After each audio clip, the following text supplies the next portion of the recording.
So hi everyone, I'm going to show you how to install a ColorDMD here in my Jurassic Park. So Data East games a little bit different than others. So we're going to walk through real quickly what you need to do to set this up and kind of the first couple steps to take. So the first thing I've done here is obviously taking my back translate, taking the back glass out, opened up the back box insert to reveal the DMD here. This just pops out. You'll see these little plastic hooks that hooks onto the wood right here just by lifting it up, pulling it out. Just make sure to lay something underneath it. I'm just using the packaging from the ColorDMD box, but you can use anything. I just don't want it to slide or scratch the glass. The next step is going to be you've got a couple of key things that you want to be able to take off, because I actually want to take this entire panel off. Some people don't like taking the entire panel off and just do the work here. I like this to completely take the panel with me, do the work on the side, then bring the panel back and hook it up. So you can see here I've got my grounds, from here connected here, as well on this side as well. So I'm going to need a screwdriver to get this off. We've got our ribbon cable that goes up to the MPU board. We also have our power for our DMD controller, as well as we've got one here for sound, and then we actually have our power here for the actual DMD display itself. So we've got to undo all this. If you've never done this before, it's always great to label things, take a lot of pictures, make sure you also get the orientation, because as you put this heat shield back on, they're going to find certain standoffs and screws that may be different sizes. So I'm going to do that, and then I'll cut with this out on the table. All right, so I've got the DMD panel out here. So real quickly, I have this orientated in a way that I know that this is top. It's great when doing any type of D&D installation not to install it upside down. So make sure to always realize which way this is installed. One thing you'll see is I left my groundings on right now. I'll actually have to remove and use a nut driver to get all of these off, because I have to take the shield off as well to get to this. So I'm going to take a couple things off, and then I'll hop back on and talk about the replacement. All right, we've come back here to the actual back of the Cherry display here that we're going to be replacing with the ColorDMD. One thing that's a kind of a quick thing to always do is make sure as you go to lay out your bits accordingly. So our screws and standoffs, our nuts, I had them laid off in kind of a layer perspective.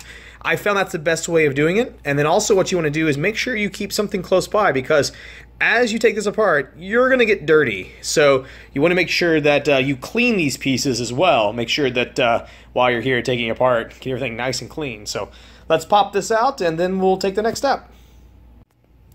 All right, we've got the display out. You can see there's the old Cherry display next to the ColorDMD. We also now see that the panel ready to go. A couple things I always check is I always want to make sure to clean this piece of plastic. Also, from the inside and the out, this is a great time. Yeah, it's a little dirty. Also check these pads. Sometimes they can get melted or not be there. I've always found it good to make sure those are there appropriately. And yeah, so I like to use, in terms of a cleaner, just any kind of ammonia-free glass cleaner. This stuff works great. I use it on most everything when it comes to pinball glass. So I'm going to take some time, clean this up, drop the DMD display in, and start the reassembly. All right, so we went ahead and we've mounted our ColorDMD here. We've got these four posts that we're using here that use a nut driver to put in. One thing you may note is there is one for a middle that you can put in as well. However, to get the middle one to work, you'll have to remove the standoff if that is something you would like to do. So I usually just leave that off, but I'm sure that the instructions tell you exactly what to do, but I think 4 is usually good enough to hold it. All right, onward. All right, so you're going to notice a couple differences that I do instead of the instructions. I don't necessarily know if this is the right way. So the first thing is this shield I have left off in the past. I had forgotten that after putting this back together that's something I usually don't put back on. The other thing is, you'll notice is, if you saw earlier, the DMD controller board was on the left side of the display, and now we got that moved over to the right side as well. So got this back hooked up. One thing here is I do have an area here where the board is only have the 3 prongs. I don't see that as an issue, just because this board is really solid. I don't do much pushing down on this corner anyway. You've got your ribbon cable and your power here that you're going to connect back later. So I don't see anything that's too out of control from that side. The only thing else that I'm missing here is obviously talking about the power. So just reaching across here, we've got our power connector that's going to connect to our power supply board. I'll show where that goes here in a moment. And then we also have our power connector, our power for our ColorDMD. So I'll show that next, but just one quick thing here. I did make sure that this ribbon cable can actually reach.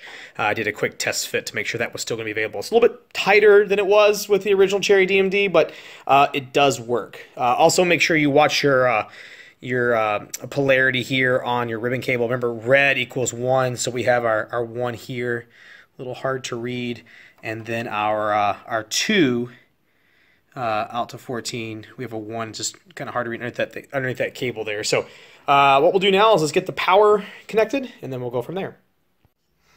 So back inside the Jurassic Park here, and you can see that you've got this connector right here, which is actually the most more difficult ones to get to. And what we're going to do is actually, we're going to basically put this in between. So we're going to undo this connector, slot this in, put this connector on this end, and then we'll use this specific piece right here, this Molex 3-pin Molex connector, to actually connect the ColorDMD into. One word of caution: when you're doing this, this Molex that sticks out is not very rigid. You can see here I can easily wiggle it with my thumb. It just has the some solder connectors on the back. So when you go to kind of slam this in, make sure that you have some sort of pressure on this board and on this connector so that it doesn't get pulled off or broken trace, or the connector gets hurt. So I cannot do this with one hand, so I'm going to put the phone down and then put this in and then hook everything up.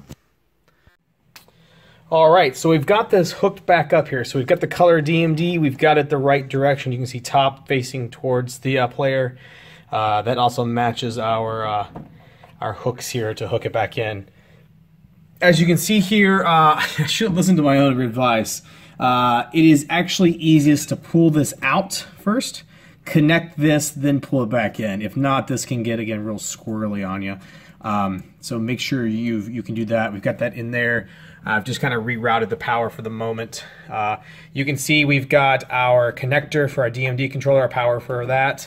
We've got our ribbon cable for data. Again, this has been extended, so it's not as pretty, as it's making a little bit more of a longer stretch, but I do have that set with the correct way. We've got our power here for our ColorDMD, and then we've hooked up our grounds for our DMD display panel. A couple things you want to know here. These are the buttons that you're going to need to use. So you've got your menu button, your 2 selects, and then also your, what's this last one? Yeah, your USB. This is where the USB will go. At the time of this video recording, and this is really dirty, by the way. I'm just noticing that. Yeesh, I didn't do a very good job cleaning. Once you, at the time of this recording, the color code was not available yet for Jurassic Park. So once that will come, you can make that selection there. But I think for the moment here, let's get this game on. I'll put the panel back in, and let's see if I screwed anything up. All right, the panel's in, so let's fire it up.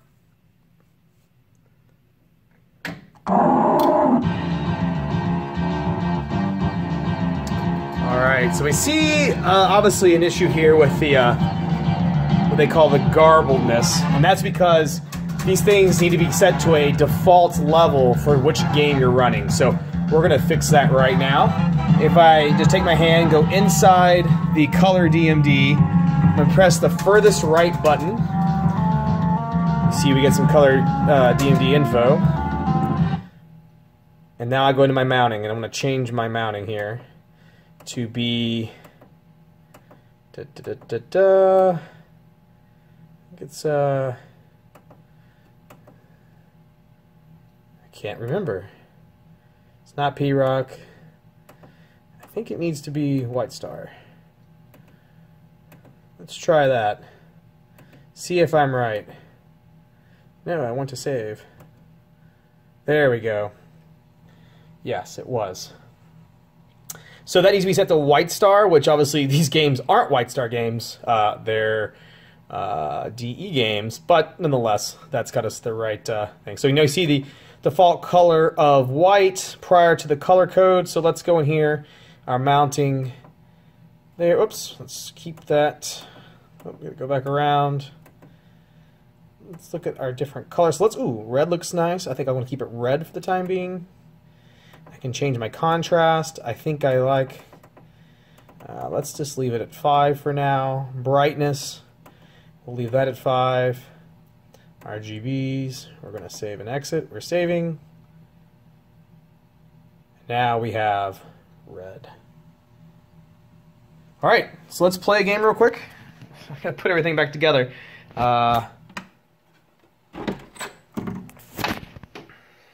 Close the coin door. And